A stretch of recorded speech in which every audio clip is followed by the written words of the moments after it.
മീജോണിനെ ശാപത്തിൽ നിന്നും വിമുക്തയാക്കാൻ കഴിയുന്ന ക്ലൂ കണ്ടെത്താൻ വേണ്ടി ദോങ്ജിൻ തന്റെ നാട്ടിലേക്ക് തിരിച്ചു വന്നതാണല്ലോ നമ്മൾ കഴിഞ്ഞ എപ്പിസോഡിൽ കണ്ടത്. തന്റെ വീടിന്റെ ചാവി വാങ്ങിക്കാനായി ദോങ്ജിൻ റിയൽറ്ററിന്റെ അടുത്തേക്ക് പോയിട്ടുള്ളതാണ് പിന്നീട് കാണിക്കുന്നത്. അത്രയും നാൾ അയാളാണ് ആ വീടും പരിസരമൊക്കെ വൃത്തിയാക്കി സൂക്ഷിച്ചുകൊണ്ടിരുന്നത്. അതിന് നന്ദി സൂചകമായി ദോങ്ജിൻ അയാൾക്ക് പണം നൽകുന്നുണ്ട്. എത്ര വൃത്തിയാക്കി സൂക്ഷിച്ചാലും പഴയ വീടുകളല്ലേ, ആൾതാമസമില്ലെങ്കിൽ നാശമായി പോവും. നിനക്കത് കൊടുക്കാനുള്ള വല്ല ഉദ്ദേശമുണ്ടോ എന്ന് അയാൾ ചോദിക്കുമ്പോൾ, ഞാൻ ജനിച്ചു വളർന്ന എൻ്റെ വീടല്ലേ, അമ്മയുടെയും അച്ഛൻ്റെയും ഒക്കെ ഓർമ്മകളുള്ള വീടാണത്, ഞാനത് കൊടുക്കുന്നില്ല എന്ന് പറയുന്നുണ്ട് അവൻ. അങ്ങനെയാണെങ്കിൽ മിസ്റ്റർ പാർക്കിൻ്റെ വീട് വിൽക്കുന്നുണ്ടോ? ഇപ്പോഴാണെങ്കിൽ ആ ഏരിയയിൽ KG കമ്പനിക്കാർ റിസോർട്ട് പണിയാൻ പോവാണ്. നിനക്ക് താല്പര്യം ഉണ്ടെങ്കിൽ ഞാൻ ആ വീടും പറമ്പും വിൽപ്പനക്കിടാം, നല്ല വില കിട്ടും എന്ന് ഒരു മാപ്പിലേക്ക് നോക്കി അയാൾ പറയുമ്പോൾ ദോങ്ജിൻ ചെന്ന് അതിലേക്ക് നോക്കി. ഈ അടുത്തപ്പോഴെങ്കിലും ഈ ഏരിയയിൽ ആർക്കെങ്കിലും അപകടങ്ങൾ സംഭവിച്ചിട്ടുണ്ടായിരുന്നോ എന്ന് ചോദിക്കുകയാണ്. ദോങ്ജിൻ എന്താ ഉദ്ദേശിച്ചതെന്ന് അയാൾക്ക് മനസ്സിലാകാത്തത് കണ്ട്, ഞാൻ ഉദ്ദേശിച്ചതേ 1990 മുതൽ 2012 വരെയുള്ള ടൈമിൽ ആ ഭാഗത്ത് ആക്സിഡന്റുകൾ വല്ലതും സംഭവിച്ചിട്ടുണ്ടോ?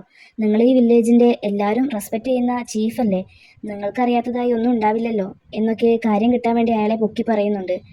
മരണങ്ങളും അപകടങ്ങളൊക്കെ എപ്പോൾ വേണമെങ്കിലും ആർക്ക് വേണമെങ്കിലും സംഭവിക്കാം. പക്ഷേ അസാധാരണമായ പല സംഭവങ്ങളും മിസ്റ്റർ പാർക്കിന്റെ മകൾ ഇവിടെ ഉണ്ടായിരുന്ന സമയത്ത് നടന്നിട്ടുണ്ടായിരുന്നു എന്ന് പറയുന്നുണ്ട് അയാൾ. അതൊക്കെ വെറും കെട്ടുകഥകളല്ലേ എന്നവൻ ചോദിക്കുമ്പോൾ, ഒരു പക്ഷേ അങ്ങനെ ആയിരിക്കാം. എന്നാൽ മിസ്റ്റർ പാർക്കിന്റെ മകൾ ഈ നാട്ടിൽ നിന്ന് പോയതിനു ശേഷം ആർക്കും ഒന്നും തന്നെ അങ്ങനെയുള്ള അപകടങ്ങളൊന്നും ഉണ്ടായിട്ടില്ല. എൻ്റെ ഓർമ്മ ശരിയാണെങ്കിൽ ഡ്രൈ ക്ലീനിങ് ഷോപ്പ് നടത്തിയിരുന്ന അമ്മയുടെ മകൻ ഹ്യുൻക്യൂനെ കാട്ടുപന്നി കുത്തിയ സംഭവത്തിന് ശേഷം ഒന്നും തന്നെ ഈ നാട്ടിൽ ഉണ്ടായിട്ടില്ല എന്ന് പറയുകയാണ് അയാൾ. നിങ്ങൾക്കിപ്പോഴും ഹ്യുൻക്യുവായിട്ട് കോണ്ടാക്ട് ഉണ്ടോ എന്ന് ചോദിക്കുന്നുണ്ട് ദോങ്ജിൻ. അപ്പോൾ കുട്ടികൾക്ക് കരാട്ടെ ക്ലാസ് എടുത്തുകൊണ്ടിരിക്കുന്ന ഹ്യുൻക്യുവിന്റെ അടുത്തേക്ക് ദോങ്ജിൻ വരുന്നതാണ് അടുത്ത സീനിൽ കാണിക്കുന്നത്. അവർ സംസാരിക്കാനായിരിക്കുമ്പോൾ, നമ്മുടെ ഈ സംഭാഷണം ഞാനൊന്ന് റെക്കോർഡ് ചെയ്തോട്ടെ എന്ന് ചോദിക്കുന്നുണ്ട് ദോങ്ജിൻ. ഓ ഓക്കെ, ചെയ്തോളൂ. വല്ല തീസിസും തയ്യാറാക്കാൻ വേണ്ടിയിട്ടാണോ ഇത് എന്നവൻ ചോദിക്കുമ്പോൾ, ആ ഏകദേശം അങ്ങനെയും പറയാം എന്ന് ദോങ്ജിന് മറുപടി പറയുന്നുണ്ട്. ഹ്യുൻക്യു അന്ന് രാത്രി അവന് സംഭവിച്ച കാര്യങ്ങളൊക്കെ പറയാൻ തുടങ്ങുകയാണ്. മീജോങ്ങിന്റെ അച്ഛന്റെ വിയോഗം അവളെ വല്ലാതെ തളർത്തിയിട്ടുണ്ടായിരുന്നു. അത്രയും ദിവസമായിട്ടും അവളൊന്നും കഴിച്ചിട്ടുണ്ടാവില്ലല്ലോ എന്നോർത്ത് ഞാനൊരു പാക്കറ്റ് ബ്രെഡുമായി അവളുടെ വീട്ടിലേക്ക് പോയതാണ് എന്ന് പറയുകയാണ് ഹ്യുൻക്യു. ഫ്ലാഷ് ബാക്കിലൂടെ കാണിക്കുന്നത് ഹ്യുൻക്യു മീജോങ്ങിന്റെ പേര് വിളിച്ചുകൊണ്ട് വീടിന്റെ അകത്തേക്ക് കടന്ന് അവനെ സ്വയം പരിചയപ്പെടുത്തി അവൾ ഇരിക്കുന്ന റൂമിന്റെ പുറത്തിരിക്കുന്നതാണ്. നീ ഒന്നും തന്നെ കഴിച്ചിട്ടുണ്ടാവില്ല എന്ന് എനിക്കറിയാം, ഞാൻ നിനക്ക് വേണ്ടി ബ്രെഡ് കൊണ്ടുവന്നിട്ടുണ്ട്, ഇത് കഴിച്ചോളൂ കേട്ടോ എന്ന് പറഞ്ഞ് അവൻ ആ പാക്കറ്റ് എടുത്ത് വാതിലിന് നേരെ നീക്കി വെക്കുന്നുണ്ട്. നീ അപ്പോൾ എത്ര നേരം മീജോങ്ങിന്റെ വീട്ടിൽ ചിലവഴിച്ചു, അത് ഓർമ്മയുണ്ടോ നിനക്ക് എന്ന് ദോങ്ജിൻ ചോദിക്കുമ്പോൾ, ഞാൻ അധിക നേരം ഒന്നും അവിടെ നിന്നിട്ടില്ല, അവളെ സമാധാനിപ്പിക്കാനായി കുറച്ച് കാര്യങ്ങളൊക്കെ പറഞ്ഞ് അവിടെ നിന്നും പോന്നിട്ടുണ്ട്, ഏകദേശം 10 to 12 മിനിറ്റ് ഒക്കെ നിന്നിട്ടുണ്ടാവുള്ളൂ എന്നൊക്കെ അവൻ പറയുകയാണ്. ദോങ്ജിൻ അതെല്ലാം കൃത്യമായി കാൽക്കുലേറ്റ് ചെയ്യുന്നത് നമുക്ക് കാണാം. ഹ്യുൻക്യു അവളുടെ വീട്ടിൽ നിന്ന് പുറത്തിറങ്ങി കുറച്ചു നേരം നടന്നപ്പോഴാണ് മുന്നിൽ വലിയൊരു കാട്ടുപന്നി വന്ന് നിൽക്കുന്നത് കാണുന്നത്. അവൻ പേടിച്ച് ഓടാൻ ശ്രമിക്കുന്നുണ്ടെങ്കിലും കാട്ടുപന്നി അവനെ ആക്രമിക്കുകയാണ്. എടാ, നീ ഒന്ന് ആലോചിച്ച് നോക്ക്, അവിടെ എങ്ങനെ ഒരു കാട്ടുപന്നി വരിക, അതും ആ ഒരു സമയത്ത് തന്നെ, അത് പോസിബിൾ ആയിട്ടുള്ള കാര്യമാണോ എന്ന് ഹ്യുൻക്യു പറയുമ്പോൾ, നിനക്കും മീജോങ്ങിനെ ഇഷ്ടമായിരുന്നോ എന്ന് ചോദിക്കുകയാണ് ദോങ്ജിൻ. അതൊക്കെ കഴിഞ്ഞ കാര്യമില്ലേ, എന്തിനാ ഇപ്പോൾ അതൊക്കെ പറയുന്നത് എന്നവൻ പറയുമ്പോൾ, നീ അവളോട് നിന്റെ ഇഷ്ടം തുറന്നു പറഞ്ഞിട്ടുണ്ടായിരുന്നോ എന്ന് വീണ്ടും ചോദിക്കുന്നുണ്ട് ദോങ്ജിൻ. എനിക്കത് ആലോചിക്കുമ്പോഴേ നാണക്കേടാവും. എനിക്ക് അവളോട് ഇഷ്ടം തുറന്നു പറയാൻ കഴിഞ്ഞില്ല എന്ന് മാത്രമല്ല, അവളുടെ വീടിന്റെ മുന്നിൽ വെച്ച് തന്നെ അങ്ങനെയൊക്കെ സംഭവിക്കുകയും ചെയ്തില്ലേ. പക്ഷേ ഹോസ്പിറ്റലിൽ കിടക്കുന്ന സമയത്ത് എല്ലാം ഒന്ന് കൂട്ടി വായിച്ചപ്പോൾ അവൾ ശരിക്കും വിച്ചാണോ എന്ന് എനിക്കും സംശയം തോന്നി. അതുകൊണ്ട് തന്നെ പിന്നെ അവളെ കാണാനുള്ള ധൈര്യം എനിക്കുണ്ടായിട്ടില്ല എന്നൊക്കെ പറയുകയാണ് അവൻ. പിന്നീട് ദോങ്ജിൻ ഹ്യുൻക്യു പറഞ്ഞു കൊടുത്ത ഡീറ്റെയിൽസ് എല്ലാം വെച്ച് അനലൈസ് ചെയ്യുന്നത് നമുക്ക് കാണാം. ദോങ്ജിന്റെ വീട്ടിലേക്ക് അവന്റെ സ്കൂൾ ഫ്രണ്ട്സ് എല്ലാം വന്നിട്ടുള്ളതാണ് അടുത്ത സീനിൽ കാണിക്കുന്നത്. ദോങ്ജിൻ അവരെയെല്ലാം വിളിച്ചു വരുത്തിയത് അവന്റെ കല്യാണകാര്യം വല്ലതും പറയാനാവുമെന്ന് കരുതിയിട്ട് അവരെല്ലാവരും അവനെ കളിയാക്കുന്നുണ്ട്. അതൊന്നുമല്ല കാര്യം എന്ന് പറഞ്ഞ് ദോങ്ജിൻ കുറച്ച് ബുക്കുകൾ എടുത്തുകൊണ്ടുവന്ന് ഓരോരുത്തർക്കും കൊടുക്കുകയാണ്. അവരത് നോക്കുമ്പോൾ ട്രാൻസ്ലേറ്റഡ് ബൈ പാർക്ക് മീജോങ് എന്നെഴുതിയത് കണ്ട് പരസ്പരം നോക്കുന്നുണ്ട്. വാ, ഇത് നമ്മുടെ സ്കൂളിലുണ്ടായിരുന്ന ആ പെൺകുട്ടിയല്ലേ, പാർക്ക് സംഘോ ഇലക്ട്രിക് ഷോക്കേറ്റ് മരിക്കുമ്പോൾ അവൾ അടുത്തുണ്ടായിരുന്നില്ലേ, അതുപോലെ മരിച്ച ജംഗ്വാനും അവളോട് ക്രഷ് ഉണ്ടായിരുന്നെന്നാ കേട്ടിരുന്നത്, ഹോങ്മോക്കും അവളെ ഇഷ്ടമായിരുന്നു എന്നൊക്കെ പറയുമ്പോൾ, ഹോങ്മോ ആരാണ് എന്ന് ചോദിക്കുകയാണ് ദോങ്ജിൻ. എടാ, ഹോങ്മോയെ നിനക്ക് ഓർമ്മയില്ലേ, നമ്മൾ മിഡിൽ സ്കൂളിലായിരുന്ന സമയത്ത് ഒരു സെമസ്റ്റർ ഫുള്ളും ക്രച്ചസിന്റെ സഹായത്തോടെയല്ലേ അവൻ നടന്നിരുന്നത്, ആ സെമസ്റ്റർ തീർന്നതും അവൻ പിന്നെ വേറൊരു സ്കൂളിലേക്ക് ട്രാൻസ്ഫർ വാങ്ങിപ്പോയി എന്നൊക്കെ ഹോയങ് പറയുമ്പോൾ, ആ ഞാനത് കേട്ടിരുന്നു, മീജിയോണിനെ മിഠായി കൊടുത്ത് തിരിച്ചു വരുന്ന വഴിയിൽ വെച്ച് സൈക്കിൾ കാറിലിടിച്ച് ആക്സിഡന്റ് പറ്റിയിട്ടാണ് അവന്റെ കാലൊടിഞ്ഞിരുന്നത് എന്ന് ദാവൻ പറയുകയാണ്. ഈ ആക്സിഡന്റിന്റെ കാര്യങ്ങളൊക്കെ ഹോങ്മോ ആണോ നിന്നോട് പറഞ്ഞത് എന്ന് ദോങ്ജിൻ ചോദിക്കുമ്പോൾ, അല്ല, മീജിയോങ് ആണ് എന്നോട് ഈ കാര്യമൊക്കെ പറഞ്ഞത്, ഞാനും അവളും അന്ന് നല്ല കമ്പനി ആയിരുന്നു എന്ന് മറുപടി പറയുന്നുണ്ട് ദാവുൻ. ദോങ്ജിൻ ഹോയങ്ങിനെ നോക്കി നിന്റെ അടുത്ത് ഹോങ്മോയുടെ കോൺടാക്ട് നമ്പർ വല്ലതുണ്ടോ എന്ന് ചോദിക്കുമ്പോൾ ഇപ്പം എൻ്റെ കയ്യിലില്ല, പക്ഷേ വേണമെങ്കിൽ അവൻ്റെ നമ്പർ എനിക്ക് ഒപ്പിക്കാൻ കഴിയും എന്ന് പറയുന്നുണ്ട് ഹോയങ്. ഇതൊക്കെ കേട്ട് മിഞ്ചെ എടാ നമ്മൾ കണ്ടിട്ട് തന്നെ കുറേ കാലമായില്ലേ, എന്നിട്ടിപ്പോൾ ഒത്തുകൂടിയപ്പോൾ ആ വിച്ചിനെ കുറിച്ചാണോ നിനക്ക് സംസാരിക്കാനുള്ളത് എന്ന് ചോദിക്കുമ്പോൾ നീ ഇപ്പോഴും അവളെ വിച്ച് എന്ന് തന്നെയാണോ വിളിക്കുന്നത്, ഇനി അവളെ അങ്ങനെ വിളിക്കരുത് എന്ന് പറയുകയാണ് ദോങ്ജിൻ. ആ ഒരു സമയത്ത് കുറേ അസാധാരണ അപകടങ്ങളും മരണങ്ങളൊക്കെ നടന്നത് മീജോങ്ങിനെ ചുറ്റിപ്പറ്റിയിട്ടായിരുന്നല്ലോ.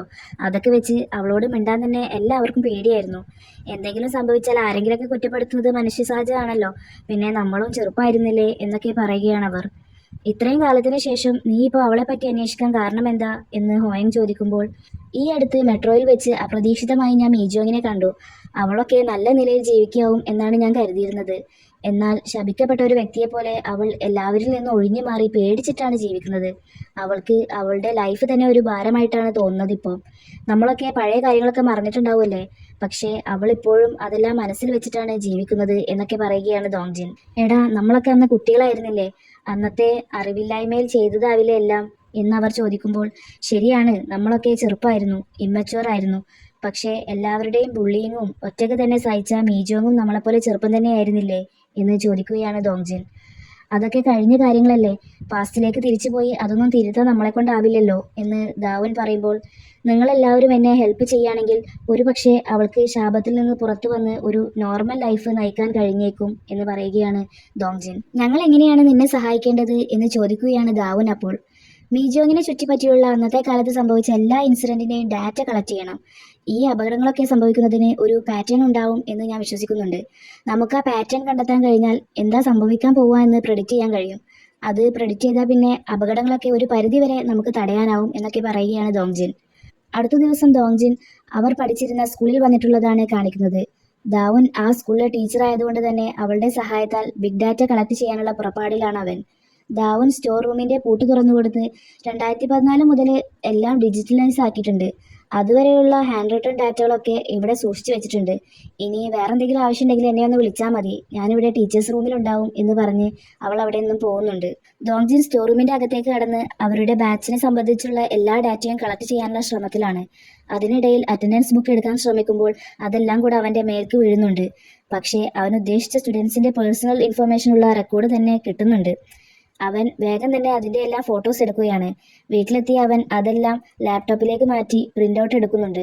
മരിച്ച ജംഗ്വാന്റെയും സംഘോയുടെയും അടക്കമുള്ള എല്ലാവരുടെയും പേഴ്സണൽ ഇൻഫർമേഷൻ അതിലുണ്ടായിരുന്നു.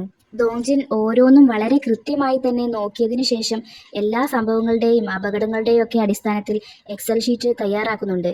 2009-ലും 2013-ലും മീതോങ് ഹൈസ്കൂളിൽ ഒരു ചെറിയ ആക്സിഡന്റ് പോലും ഉണ്ടായിട്ടില്ല. എന്നാൽ 2010-ൽ 14 പേർക്ക് അപകടം സംഭവിച്ചിട്ടുണ്ട്.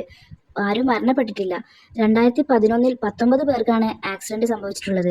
അതിൽ ഒരാൾ മരിച്ചിട്ടുണ്ട്. 2012-ൽ 5 പേർ അപകടത്തിൽപ്പെട്ടു. അതിൽ ഒരാൾ മരിച്ചു.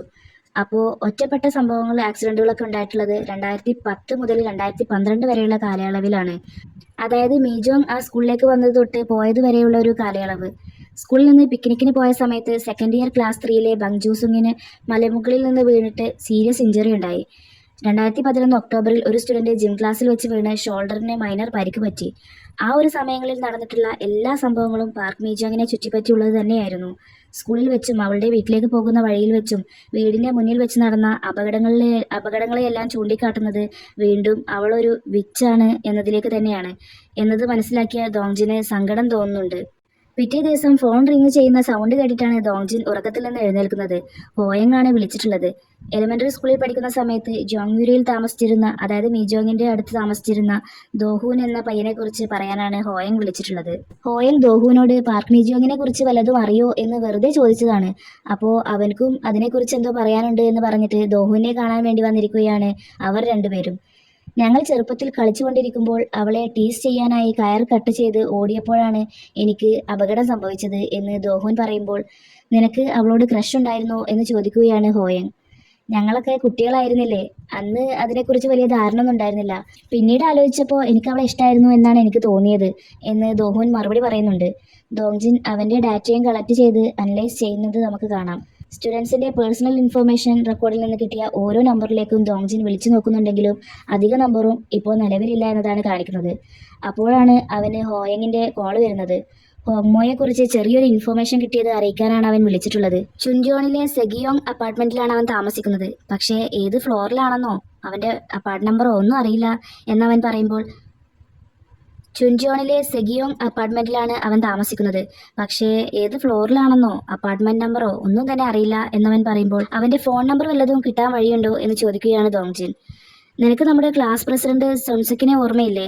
സോക്ചോയിലുള്ള അവന്റെ ചേട്ടനെ കാണാൻ പോയപ്പോൾ യാദൃശ്ചികമായിട്ടാണ് അത്രേ ഹോങ്മോയെ കണ്ടത്. അവർക്കപ്പോൾ കോണ്ടാക്ട് നമ്പർ ഒന്നും കൈമാറാൻ കഴിഞ്ഞിട്ടില്ലായിരുന്നു എന്നാ പറഞ്ഞത് എന്ന് ഹോയങ് പറയുന്നുണ്ട്. അങ്ങനെ ഹോങ്മോയെ കണ്ടെത്താനായി ചുൻജോണിലേക്ക് വന്നിരിക്കുകയാണ് ദോങ്ജിൻ. ഹോയങ് പറഞ്ഞതനുസരിച്ച് സെഗിയോ അപ്പാർട്ട്മെന്റിൽ വന്ന് നോക്കുമ്പോഴാണ് വലിയൊരു ബിൽഡിംഗ് ആണ് അതെന്ന് അവൻ മനസ്സിലാക്കുന്നത്.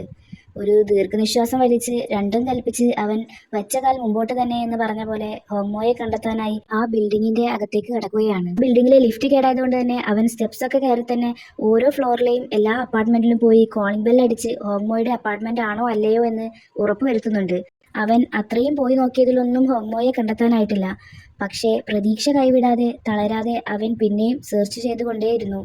അതിന്റെ ഫലമായിട്ടാവണം അവസാനം ഹോങ്മോയെ കണ്ടെത്തുന്നുണ്ട്. നിങ്ങൾ കിം ഹോങ്മോ അല്ലേ എന്ന് ദോങ്ജിൻ ചോദിക്കുമ്പോൾ, അതെ ഞാൻ തന്നെയാണ് എന്ന് പറഞ്ഞ് അവനൊന്ന് സൂക്ഷിച്ചു നോക്കിയിട്ട്, അഗ്രോ കെമിക്കൽ ഷോപ്പ് നടത്തിയിരുന്ന ആന്റിയുടെ മോൻ ലീ ദോങ്ജിൻ അല്ലേ നീ എന്ന് ചോദിക്കുകയാണവൻ. ദോങ്ജിൻ ചിരിച്ചുകൊണ്ട് അതെ എന്ന് തലയാട്ടുന്നുണ്ട്. അല്ല നീ ഇപ്പൊ എന്തിനാ എന്നെ കാണാൻ വന്നത് എന്ന് ഹോങ്മോ ചോദിക്കുമ്പോൾ, അതൊക്കെ ഒരു ലോങ് സ്റ്റോറിയാണ്. പാർക്ക് മീജോങ്ങിനെ കുറിച്ച് ചില കാര്യങ്ങൾ എനിക്ക് നിന്നോട് ചോദിക്കാനുണ്ടായിരുന്നു എന്ന് പറയുകയാണ് ദോങ്ജിൻ. മീജോങ്ങിനെ കുറിച്ചോ? നീ ഒരു കാര്യം ചെയ്യ്, ഈ അപ്പാർട്ട്മെന്റിന്റെ താഴെ ഒരു ചിൽഡ്രൻസ് പാർക്ക് ഉണ്ട്, അവിടെ പോയി വെയിറ്റ് ചെയ്യ്, ഞാൻ അങ്ങോട്ട് വരാം എന്ന് പറയുകയാണ് ഹോങ്മോ. കുറച്ച് കഷ്ടപ്പെട്ടാലെന്താ, ഹോങ്മോയെ കണ്ടെത്താനായല്ലോ എന്ന ആശ്വാസമാണ് ദോങ്ജിന്റെ മുഖത്ത് നമുക്ക് കാണാൻ കഴിയുന്നത്. പാർക്കിൽ വെയിറ്റ് ചെയ്തുകൊണ്ടിരിക്കുന്ന ദോങ്ജിന്റെ അടുത്തേക്ക് വന്ന ഹോങ്മോ, കുട്ടിയെ ഉറക്കിക്കൊണ്ടിരിക്കുമ്പോഴാണ് നീ വന്ന് ബെല്ലടിച്ചത്, പിന്നെ കുട്ടി ഉറങ്ങാൻ കുറച്ച് നേരം എടുത്ത്, അതാട്ടോ ലേറ്റ് ആയത് എന്ന് പറഞ്ഞ് സോറിയൊക്കെ പറയുന്നുണ്ട്. അതൊന്നും കുഴപ്പമില്ല എന്ന് പറഞ്ഞ് വന്ന കാര്യം പറയുകയാണ് ദോങ്ജിൻ. ഫ്ലാഷ് ബാക്കിലൂടെ കാണിക്കുന്നത് ഹോങ്മോ ഒരു ബാസ്ക്കറ്റ് മിഠായിയൊക്കെ വാങ്ങി മീജോങ്ങിന് കൊടുത്ത് തിരിച്ചു വരുന്ന വഴിയിൽ വെച്ച് അവന് ആക്സിഡന്റ് സംഭവിക്കുന്നതാണ്. കാറിടിച്ചപ്പോൾ ഞാൻ വായുവിലൂടെ പറന്ന് വീണ് എൻ്റെ കാലൊടിഞ്ഞു. എൻ്റെ ബോൺസിനൊക്കെ അത്ര ബലം ഉണ്ടായിരുന്നുള്ളൂ എന്ന് അപ്പോഴാണ് എനിക്ക് മനസ്സിലായത് എന്നൊക്കെ ഹോങ്മോ പറയുമ്പോൾ, നിനക്ക് അവളെ ഇഷ്ടമായിരുന്നത് കൊണ്ടാണോ മിഠായിയൊക്കെ വാങ്ങിക്കൊടുത്തത് എന്ന് ദോങ്ജിൻ ചോദിക്കുകയാണ്. ആ അവളെ എനിക്ക് ഇഷ്ടമായിരുന്നു, എല്ലാവരും വീണു പോകുന്ന സുന്ദരിയായിരുന്നല്ലോ അവൾ എന്ന് മറുപടി പറയുമ്പോൾ, അപ്പോൾ ഏകദേശം 10 മിനിറ്റ് നീ അവിടെ നിന്നിട്ടുണ്ടാവുമല്ലേ എന്ന് ചോദിക്കുന്നുണ്ട് ദോങ്ജിൻ. അന്നത്തെ ഇൻഷുറൻസ് പോളിസിയിൽ എൻ്റെ ഹോസ്പിറ്റൽ ബില്ലൊന്നും കവർ ചെയ്തില്ല, അമ്മക്ക് ഫുൾ എമൗണ്ട് അടക്കേണ്ടി വന്നു. പക്ഷേ ഇപ്പോൾ ഒരു ചെറിയ ഫ്രാക്ചർ വന്നാൽ പോലും കവർ ചെയ്യാൻ കഴിയുന്ന തരത്തിലുള്ള പോളിസികളുണ്ട്, ക്യാൻസറിന്റെ പരിശോധന പോലും ഇതിൽ പെടും എന്ന് കൂട്ടിച്ചേർത്ത് അവൻ കൊണ്ടുവന്നിട്ടുള്ള ഇൻഷുറൻസ് പോളിസിയുടെ ഫോം എടുത്ത് ദോങ്ജിന്റെ കയ്യിൽ കൊടുക്കുന്നുണ്ട്. ഇതിപ്പോ നിനക്ക് തന്നത് നിന്നെക്കൊണ്ട് എടുപ്പിക്കാനൊന്നല്ല കേട്ടോ, ജസ്റ്റ് ഒന്ന് നോക്കി നോക്ക്. നീ ഇപ്പൊ എന്തിനാണ് ഈ സംഭവങ്ങളുടെയൊക്കെ പിന്നാലെ പോകുന്നതെന്ന് എനിക്ക് മനസ്സിലാവുന്നില്ല.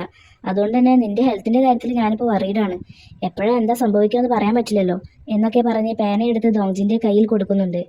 നീ അല്ലേ പറഞ്ഞത് ഇതെന്നെ കൊണ്ട് എടുപ്പിക്കാനില്ലെന്ന്, പിന്നെന്തിനാ ഈ പേന എന്ന് തമാശക്ക് ചോദിക്കുന്നുണ്ട് ദോങ്ജിൻ. അടുത്തതായി ദോങ്ജിൻ കാണാൻ പോയിട്ടുള്ളത് ബങ് ജൂസുങ്ങിനെയാണ്. സ്കൂൾ പിക്നിക്കിന് പോയപ്പോൾ സംഭവിച്ച കാര്യത്തെക്കുറിച്ച് ചോദിച്ചറിയുകയാണ് ദോങ്ജിൻ. ഒറ്റയ്ക്കിരുന്ന് ഫുഡ് കഴിക്കുന്ന മീജിയോങ്ങിന്റെ അടുത്തേക്ക് ജൂസോങ് ചെന്ന് അവന്റെ ഇഷ്ടം തുറന്നു പറയാൻ നിൽക്കുമ്പോഴേക്കും എനിക്കിതൊന്നും കേൾക്കണ്ട എന്ന് പറഞ്ഞ് മീജിയോങ് പോവുകയാണ് ചെയ്തത്. അന്നത്തെ ആ ദിവസം ആലോചിക്കുമ്പോൾ തന്നെ എനിക്കിപ്പോൾ പേടിയാണ്. ഒന്ന് ആലോചിച്ച് നോക്ക്, ഞാൻ എൻ്റെ ഇഷ്ടം അവളോട് പറഞ്ഞിരുന്നെങ്കിൽ ഒരു പക്ഷേ ജംഗ്വാനെ പോലെയും സംഘോയെ പോലെയും ഞാൻ ഇപ്പോൾ മരിച്ചിട്ടുണ്ടാവുമായിരുന്നു എന്നൊക്കെ പറയുകയാണ് അവൻ. അതിനുശേഷം ദോങ്ജിൻ ചെറിയ ചെറിയ അപകടങ്ങൾ പറ്റി എല്ലാവരെയും കാണാൻ പോയിട്ടുള്ളത് കാണിക്കുന്നുണ്ട്. ഓരോരുത്തരുടെയും കഥകൾ കേൾക്കുമ്പോഴൊക്കെ മീജോങ് തന്നെയായിരുന്നു അതിലെ ഒരു കോമൺ ഫാക്ടറായി വന്നിട്ടുള്ളത്. മീജോങ് പഠിച്ചിരുന്ന ക്ലാസ്സിലേക്ക് വന്നിരിക്കുകയാണ് ദോങ്ജിൻ ഇപ്പോൾ. 2011 28 സ്റ്റുഡൻസ് ആയിരുന്നു ക്ലാസ് 3 ഉണ്ടായിരുന്നത്. ഫസ്റ്റ് ഇയറിൽ ഹൈറ്റിന്റെ അടിസ്ഥാനത്തിലാണ് സ്റ്റുഡൻസിന്റെ നമ്പർ അസൈൻ ചെയ്തിട്ടുണ്ടായിരുന്നത്. അവളുടെ നമ്പർ 5 ആയിരുന്നു എന്ന് മനസ്സിലാക്കി അവൾ ഇരുന്ന സീറ്റ് കണ്ടെത്തി ടേപ്പ് വെച്ച് അളക്കുന്നുണ്ട് ദോങ്ജിൻ. ആക്സിഡന്റിൽപ്പെട്ട എല്ലാ കുട്ടികളും സെയിം ക്ലാസ് റൂമിലെ അവൾ ഇരുന്ന സ്ഥലത്തിന്റെ 10 മീറ്ററിനുള്ളിലായിരുന്നു ഉണ്ടായിരുന്നത് എന്ന് ദോങ്ജിൻ മനസ്സിലാക്കുന്നുണ്ട്. അവളുള്ള സ്പേസ് എന്ന് പറയുന്നത് ക്ലാസ് റൂമിൽ മാത്രം പരിമിതമല്ല, മുകളിലോട്ടും താഴോട്ടും ഇടത്തോട്ടും വലത്തോട്ടും എല്ലാ ദിശകളിലുള്ള സ്പേസും കണക്കിലെടുക്കുന്നുണ്ട് എന്ന് അവൻ മനസ്സിലാക്കുന്നുണ്ട്. പിന്നീട് അവൻ ഇതുവരെ കളക്ട് ചെയ്ത എല്ലാ ഡാറ്റകളും സ്റ്റാറ്റിസ്റ്റിക്സിലേക്ക് കൺവേർട്ട് ചെയ്യുന്നത് നമുക്ക് കാണാം. അന്ന് നടന്ന അപകടങ്ങളിലെ വ്യത്യാസങ്ങളും സമാനതകളും കണ്ടെത്താനായി അവൻ അതിൻ്റെ തീവ്രതക്കനുസരിച്ച് തരം തിരിക്കുന്നുണ്ട്. മൈനർ ഇഞ്ചുറീസ്, സീരിയസ് ഇഞ്ചുറീസ്, പിന്നെ ഡെത്ത് സംഭവിച്ചതും, അങ്ങനെ 3 കാറ്റഗറി ആയിട്ടാണ് തരം തിരിച്ചിട്ടുള്ളത്. അവൻ അനലൈസ് ചെയ്ത ഡാറ്റ അനുസരിച്ച് കോമൺ ആയിട്ടുള്ള പാറ്റേൺ അവന് കണ്ടെത്താനാവുന്നുണ്ട്. സ്പേസ്, ടൈം, പേര്, സംസാരം, അതുപോലെ അവരുടെ വികാരം എന്നിവ അടങ്ങിയതായിരുന്നു ആ പാറ്റേൺ. എന്നിട്ട് അവൻ ആ പാറ്റേണിനെ അടിസ്ഥാനമാക്കി ഒരു സിദ്ധാന്തം ഉണ്ടാക്കുന്നുണ്ട്. ഒന്നാമത്തത്, അവളോടൊപ്പം ഒരേ സ്ഥലത്തായിരിക്കുന്നത് ഡേഞ്ചറാണ്. 2, അവളുമായി ഒരു സംഭാഷണം നടത്തുന്നത് ഡേഞ്ചറാണ്. 3, അവളുമായി പരിചയപ്പെടുന്നതും അപകടകരമാണ്. 4, നിങ്ങളുടെ വികാരങ്ങൾ അവളോട് തുറന്നു പറയുന്നത് അപകടകരമാണ്. 5, ഈ നിയമങ്ങളെല്ലാം ലംഘിക്കുന്നത് മരണത്തിൽ അവസാനിക്കും. എന്നിരുന്നാലും ഈ സിദ്ധാന്തങ്ങൾക്കെല്ലാം മുൻവ്യവസ്ഥ അവളോട് വികാരങ്ങൾ ഇഷ്ടമുണ്ടായിരിക്കണം എന്നതാണ് എന്നൊക്കെയാണ് അവൻ കണ്ടെത്തിയിട്ടുള്ളത്. ആ ഒരു സമയത്താണ് ആരോ കോളിംഗ് ബെൽ അടിക്കുന്നത്. ദോങ്ജിൻ പോയി ഗേറ്റ് തുറന്നു നോക്കുമ്പോൾ ദാവുനായിരുന്നു വന്നിട്ടുണ്ടായിരുന്നത്. അകത്തേക്ക് വന്ന ദാവുൻ അവൻ അനലൈസ് ചെയ്ത കാര്യങ്ങളൊക്കെ നോക്കുകയാണ്. എന്നിട്ട് നീ ഓക്കെ അല്ലേ? നീ ഒന്ന് കണ്ണാടിയിൽ നോക്കി നോക്ക് നിന്റെ ഇപ്പോഴത്തെ കോലം കാണണമെങ്കിൽ എന്ന് പറയുകയാണ് ദാവുൻ. ആ, അത് ഞാൻ ഷേവ് ചെയ്യാത്തതുകൊണ്ട് തോന്നാണ്. അല്ല, നീ ഈ പാതിരാത്രിയിൽ ഇങ്ങോട്ട് വരാനുണ്ടായ റീസൺ എന്താ എന്ന് ദോങ്ജിൻ ചോദിക്കുമ്പോൾ, മീജോങ് സ്കൂളിൽ നിന്ന് പോയതിനു ശേഷം ഞാൻ ആകെ ഡിസ്റ്റർബ്ഡ് ആയിരുന്നു എന്ന് പറയുകയാണ് ദാവുൻ. നമ്മുടെ ഗ്രാജുവേഷൻ ഡേൻ്റെ അന്ന് നീ അവളുടെ വീടിൻ്റെ മുന്നിൽ ഇയർ ബുക്കും ബൊക്കയുമായിട്ട് നിൽക്കുന്നത് ഞാൻ കണ്ടിരുന്നു എന്ന് പറയുന്നുണ്ട് ദോങ്ജിൻ അപ്പോൾ. ആ, പക്ഷേ അവളെ നേരിട്ട് കണ്ടു കൊടുക്കാനുള്ള മാനസികാവസ്ഥയിലായിരുന്നില്ല ഞാനപ്പോൾ എന്ന് പറഞ്ഞ്, എനിക്ക് ഇഗ്ജോങ് ഒപ്പയെ ഒരുപാട് ഇഷ്ടമായിരുന്നു. ഇഗ്ജോങ് ഒപ്പയ്ക്ക് ആക്സിഡൻ്റ് ഉണ്ടായ ദിവസം ഒപ്പ മീജോങ്ങിനെ സ്റ്റഡി നോട്ട്സ് കൊടുത്ത് എൻകറേജ് ചെയ്യുന്നത് ഞാൻ കണ്ടിരുന്നു. അതുകൊണ്ട് തന്നെ എനിക്ക് അവളോട് ഭയങ്കര ദേഷ്യമായിരുന്നു. അല്ല, എനിക്ക് അവളെ ഇഷ്ടമുണ്ടായിരുന്നില്ല. അതുകൊണ്ട് തന്നെ മീജോങ് വിച്ചാണെന്നുള്ള കാര്യം ആ റൂമർ കുട്ടികളോടൊക്കെ പറഞ്ഞത് ഞാനാണ്. പക്ഷേ കാര്യങ്ങൾ അത്രത്തോളം കൈവിട്ടു പോകുമെന്ന് എനിക്കറിയില്ലായിരുന്നു. വെള്ളത്തിൽ മുങ്ങിക്കൊണ്ടിരിക്കുന്ന ഒരാളുടെ പുറത്തേക്ക് വലിയൊരു കല്ലിട്ടതുപോലെയാണ് ഞാൻ അന്ന് ചെയ്തത്. പിന്നീട് ഞാൻ അതിനെക്കുറിച്ച് ആലോചിച്ച് ഒരുപാട് റിഗ്രറ്റ് ചെയ്തിട്ടുണ്ട്. ഇപ്പോഴും ആ ഒരു കുറ്റബോധം എൻ്റെ മനസ്സിൽ നിന്ന് പോയിട്ടില്ല. ഞാൻ ചെയ്തത് തെറ്റാണ്, എനിക്കത് നല്ല ബോധ്യമുണ്ട്. നീ എങ്ങാനും മീജോങ്ങിനെ എന്തെങ്കിലും കാണുകയാണെങ്കിൽ എനിക്ക് വേണ്ടി നീ അവളോട് മാപ്പ് ചോദിക്കണം. ഇത് പറയാനാണ് ഞാനിപ്പോൾ ഇങ്ങോട്ട് വന്നത് എന്നൊക്കെ സങ്കടത്തോടെ പറയുകയാണ് ദാവുൻ. ഇത് കേട്ട ദോങ്ജിൻ, നീ ഈ കാര്യം അവളോട് ഡയറക്റ്റായി പറയുന്നതായിരിക്കും ഏറ്റവും നല്ലത്. അവൾക്കൊരു പക്ഷേ സന്തോഷാവും എന്ന് പറയുകയാണ്. എനിക്കിപ്പോഴും അതിനുള്ള ധൈര്യമില്ല എന്ന് ദാവൻ പറയുമ്പോൾ, നിന്റെ മുന്നിൽ ഇപ്പോഴും അവളെ കാണാനും സംസാരിക്കാനുള്ള ചാൻസ് ഒക്കെ ഉണ്ടല്ലോ. അവൾ ചിലപ്പോൾ നിന്നെയും പ്രതീക്ഷിക്കുന്നുണ്ടാവും എന്ന് പറയുകയാണ് ദോങ്ജിൻ. അപ്പോൾ അവളും അത് ശരിവെക്കുന്നുണ്ട്. നീ ഉദ്ദേശിച്ച പോലെയുള്ള പാറ്റേൺ കണ്ടെത്താനായോ നിനക്ക് എന്ന് ദാവൻ ചോദിക്കുമ്പോൾ, ആ, ഇതുവരെ കളക്ട് ചെയ്ത ഡാറ്റ വെച്ച് ഞാനൊരു പാറ്റേൺ ഉണ്ടാക്കിയിട്ടുണ്ട്. പക്ഷേ മീജോങ്ങിനെ കുറിച്ചുള്ള 2012 തൊട്ട് ഇതുവരെയുള്ള ഡാറ്റ ഒന്നും കിട്ടിയിട്ടില്ലല്ലോ എന്ന് പറയുകയാണ് ദോങ്ജിൻ. ആ, അത് പറഞ്ഞപ്പോഴാണ് ഓർത്തത്, മീജോങ്ങിന് ഹാങ്കുക്ക് യൂണിവേഴ്സിറ്റിയിൽ അഡ്മിഷൻ കിട്ടിയ കാര്യം ഇഗ്ജോങ് ഒപ്പ അന്ന് പറഞ്ഞിരുന്നു. അതും ഒപ്പം ഉണ്ടായിരുന്ന സെയിം മേജറിൽ തന്നെയായിരുന്നു എന്ന് പറയുകയാണ് ദാവുൻ. അങ്ങനെ ഇഗ്ജോങ്ങിനെ മീറ്റ് ചെയ്യാനായി സോളിലേക്ക് തന്നെ തിരിച്ചു പോവുകയാണ് ദോങ്ജിൻ. ഇഗ്ജോങ് ഓഫീസിലേക്ക് വരുമ്പോൾ ദോങ്ജിൻ അവിടെ വെയിറ്റ് ചെയ്തിരിക്കുന്നുണ്ടായിരുന്നു. അവൻ സ്വയം പരിചയപ്പെടുത്തുമ്പോൾ, ആ, നീ വരുമെന്ന് ദാവൻ പറഞ്ഞിരുന്നു എന്ന് പറയുന്നുണ്ട് ഇഗ്ജോങ്. നീ എന്തിനാണിപ്പോൾ എന്നെ കാണാൻ വന്നത് എന്ന് ഇഗ്ജോങ് ചോദിക്കുമ്പോൾ, ഞാനിത് പറഞ്ഞാൽ ഒരു പക്ഷെ നിങ്ങൾക്ക് സ്ട്രേഞ്ചായി തോന്നിയേക്കാം. നിങ്ങൾ അന്ന് കടന്നൽ കുത്തിയില്ലേ, അതിനെക്കുറിച്ചൊന്ന് അറിയാൻ വേണ്ടി വന്നതാണ് എന്ന് പറയുകയാണ് ദോങ്ജിൻ. കടന്നലോ? എന്നെയോ? എപ്പോ എന്ന് ഇഗ്ജോങ് ചോദിക്കുമ്പോൾ, 2011 ഫെബ്രുവരിയിൽ ചർച്ചിൻ്റെ മുന്നിൽ വെച്ച് കടന്നൽ കുത്തിയെന്ന കാര്യം ഞാൻ കേട്ടിരുന്നല്ലോ എന്ന് പറയുകയാണ് അവൻ. ആ, നീ ഇപ്പോൾ ഇത് പറയുമ്പോൾ അങ്ങനെ ഒരു കാര്യം ഉണ്ടായത് ഞാൻ ചെറുതായി ഓർക്കുന്നുണ്ട്. കുറേ കാലമായതല്ലേ. പക്ഷേ നീ എന്തിനാ ഇപ്പോൾ അതിനെക്കുറിച്ച് അന്വേഷിക്കുന്നത് എന്ന് ചോദിക്കുകയാണ് ഇഗ്ജോങ്. നിങ്ങൾക്ക് പാർക്ക് മീജോങ്ങിനെ ഓർമ്മയുണ്ടോ എന്ന് ദോങ്ജിൻ ചോദിക്കുമ്പോൾ, ആ, മീജോങ്ങും ഞാനും ഒരേ പള്ളിയിലാണ് പോയിരുന്നത്. പിന്നെ കോളേജിൽ അവൾ എൻ്റെ ജൂനിയർ ആയിട്ടുണ്ടായിരുന്നു എന്ന് പറയുന്നുണ്ട് അവൻ. അവളുടെ കോളേജ് ലൈഫ് എങ്ങനെ ഉണ്ടായിരുന്നു? അവൾ ഓക്കെ ആയിരുന്നു എന്ന് ദോങ്ജിൻ ചോദിക്കുമ്പോൾ, എനിക്ക് കറക്റ്റായിട്ട് ഓർമ്മയില്ല, പക്ഷേ പകുതി വെച്ച് അവൾ ഡ്രോപ്പ് ഔട്ട് ചെയ്തിട്ടുണ്ടായിരുന്നു എന്ന് പറയുകയാണ് അവൻ. അത് കഴിഞ്ഞ് ദോങ്ജിൻ കാണാൻ ചെന്നിട്ടുള്ളത് ലീ ഹ്യോൻ ചോളിനെയാണ്. അവനൊരു തിയേറ്ററിലെ മാനേജറായിരുന്നു. നിനക്ക് മീജോങ്ങിനെ അറിയോ എന്ന് ചോദിക്കുമ്പോൾ അറിയാമെന്ന് പറയുന്നുണ്ട് അവൻ. മീജോങ് സാധാരണ രാത്രി ഏറെ വൈകിട്ടായിരുന്നു ഇവിടേക്ക് വന്നിരുന്നത്. സിനിമ കാണാൻ പ്രേക്ഷകരില്ലെന്ന് ഉറപ്പ് വരുത്തിയതിനു ശേഷമാണോ അവൾ വരുന്നതെന്ന് എനിക്ക് പലപ്പോഴും തോന്നിയിട്ടുണ്ട്. കാരണം കുറച്ച് ആളുകൾ മാത്രം ഉള്ളപ്പോഴോ അല്ലെങ്കിൽ ആരും ഇല്ലാത്തപ്പോഴോ ആയിരുന്നു അവൾ എപ്പോഴും വന്നിരുന്നത്. അതെനിക്ക് വല്ലാതെ സ്ട്രേഞ്ചായി തോന്നിയിട്ടുണ്ട്.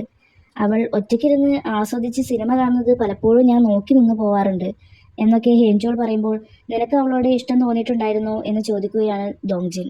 അതെ, എനിക്ക് അവളെ ഇഷ്ടമായിരുന്നു എന്നവൻ മറുപടി പറയുമ്പോൾ, അവളുണ്ടായിരുന്ന അതേ സ്ഥലത്ത് നീ കുറേ നേരം നിന്നിട്ടുണ്ടായിരുന്നോ? അവളോട് ഒരുപാട് നേരം സംസാരിച്ചിട്ടുണ്ടായിരുന്നോ എന്ന് ചോദിക്കുമ്പോൾ അതവൻ സമ്മതിക്കുന്നുണ്ട്.